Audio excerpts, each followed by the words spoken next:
적법하고 현명한 상속과 증여가 절세의 지름길이 아닐까 싶습니다. 그런데 절세를 하고 싶어도 제대로 된 방법을 몰라서 못하는 경우도 있다고 하는데요. 어떤 사연인지 영상으로 만나보실까요? 우리의 인생이 바람 한 점 없이 고요하면 얼마나 좋을까요? 하지만 한 치 앞도 모르는 게 현실. 이 남매의 경우도 그렇습니다. 오빠, 그래. 놀려서 막 달려왔어. 아버지는 어떠셔? 중환자실에 계셔서 어차피 지금 가봤자 면회 안 돼. 일단 앉아서 얘기하자. 의사는 뭐래? 오래 못 사실 것 같다고 마음의 준비하라고 하시네.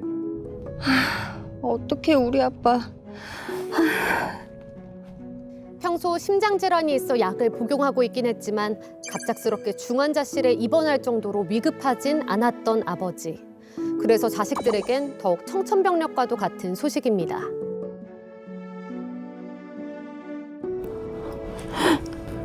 일단 우리 집에 가자.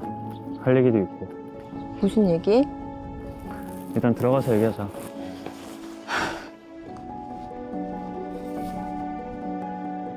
이런 일이 생길 줄 누가 알았을까요? 그래서 유언장 작성도 되어 있지 않은 상태입니다. 아버지 얼마 못 사시면 재산 문제도 처리해야 해. 누가 이렇게 되실 줄 알았나? 그럼 아버지 집은 돌아가시기 전에 증여해야 되는 거야? 아님 돌아가신 뒤에 증여가 가능한 거야? 경험이 없어서 알아보지 못했네. 땅도 있잖아. 왜 아버지하고 오빠하고 내가 공동 투자한 거 그것도 아버지 명의로 되어 있는 거 아니야? 그치, 아버지 명의지. 아버지가 갖고 있는 재산은 현재 살고 있는 공시지가 7억 원의 아파트와 2억에 달하는 토지. 문제는 아버지와 남매가 공동으로 투자한 토지가 아버지 명의로 되어 있다는 점입니다. 그럼 그 땅은 어떻게 해? 글쎄, 어떻게 좋을지 모르겠네. 일단 내 이름으로 명의 이전을 한 다음에 땅을 팔아서 너한테 투자비를 돌려주는 건 어떨까? 그럼 거기도 상속세나 증여세가 붙는 게 아니야? 그럴 것 같긴 한데 일단 알아봐야 되지 않을까? 보통 사람들에게는 복잡하기만 한 상속세, 증여세. 이런 경우 어떻게 해야 할까요? 좀 복잡한 사연이네요. 토지는 아버지 명의로 되어 있지만 아들과 딸과 아버지 세 사람이 공동 투자를 했거든요. 이걸 아들 명의로 이전한 후에 매각을 해서 동생에게 투자비를 돌려주려고 하는데 이럴 경우에는 상속이 났나요? 증여가 났나요? 정말 애매한 상황이라고 보면 되거든요. 네. 그러니까 부동산은 이전할 때마다 세금을 낸다 이렇게 보시면 돼요. 근데 부동산에 대한 세금은 두 가지가 있는데요. 국세인 양도세, 증여세, 상속세가 있겠지만 지방세인 취득세도 만만치 않은 상황이거든요. 그런데 지금 위독하다, 아버지가. 그럼 아버지를 상대로 명의신탁 해지에 따른 소유권 이전 등기 청구 소송을 하기도 어려운 상황일 거 아니에요. 그렇다고 하면 증여도 사실은 불가능하죠. 아버지가 위독하신데 증여 계약서에 도장을 찍는다?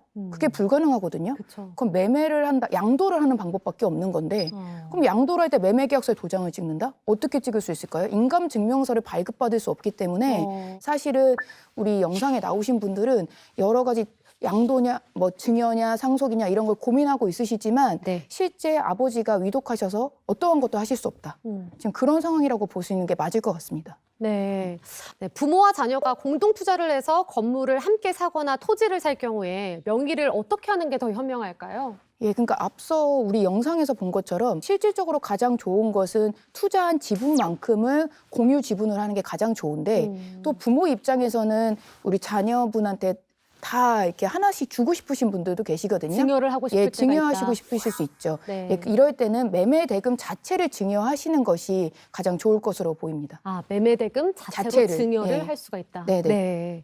아, 그래서 이 증여는 갑자기 하는 게 아니라 10년 주기로 길게 가져가야 한다고 하는데 이건 어떤 의미일까요, 세무사님? 맞습니다. 대한민국의 상속세 및 증여세법을 안 볼 수가 없죠. 왜냐하면 증여하고 나서 10년 이내에 재차 증여를 하면 전부 다 증여가 합산돼서 더 높은 누진세율이 부과가 되는 것도 있고, 그다음에 증여 이후에 증여자가 이제 돌아가시면 10년 내에 상속인에게 증여한 것도 전부 다 상속세 다시 합산되기 때문에 호흡을 좀 길게 가져가라. 그래서 10년 주기 증여 설계는 가장 정말 기본적인 겁니다. 그래서 직계 비속에게는 이제 미성년자일 때 2천만 원까지 증여재산 공제를 받을 수 있고, 그다음에 성년이 되면 5천만 원까지 증여재산 공제가 가능하기 때문에 여유가 되시는 분들은 태어나자마자 2천만 원, 그다음에 10살 때도 2천만 원, 그다음에 20살 때 5천만 원, 30살 때 5천만 원. 이런 식으로 플래닝을 짜시죠. 그래서 증여재산 공제 액수만큼은 좀 활용을 하셨으면 좋겠다라고 말씀을 드려요. 네. 그래서 첫 번째로 배우자 간에는 6억 원까지 줄 수 있습니다. 10년간.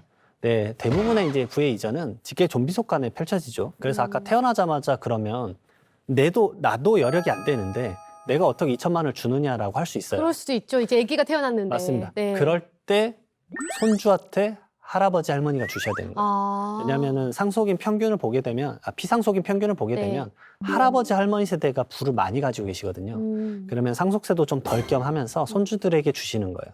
태어난 아이에게 2천만 원 주면서 이제 이런 경우는 가장 흔합니다. 증권 계좌를 개설을 해준 다음에 해외 주식 중에 약간 우량주나 소비주 위주로 배당을 받을 수 있게끔 세팅을 해줘서 지속적으로 자산 가치를 올라갈 수 있게끔, 그리고 그 당시 시점으로 꼭 신고를 하셔야 됩니다. 언제요? 그 시점이? 2천만 원을 처음에 줬을 때. 아, 줬을 때 신고를 해주셔야 되는군요. 왜냐하면 그 10년이란 카운팅을 대부분 까먹으세요. 그러니까 본인도 10년이란 카운팅을 하기 위해서는 신고를 하고 그 날짜를 꼭 기억하셨으면 증여를 좋겠어요. 할 때 반드시 신고를 해서 날짜를 기록을 해두자. 네, 맞습니다. 네, 알겠습니다.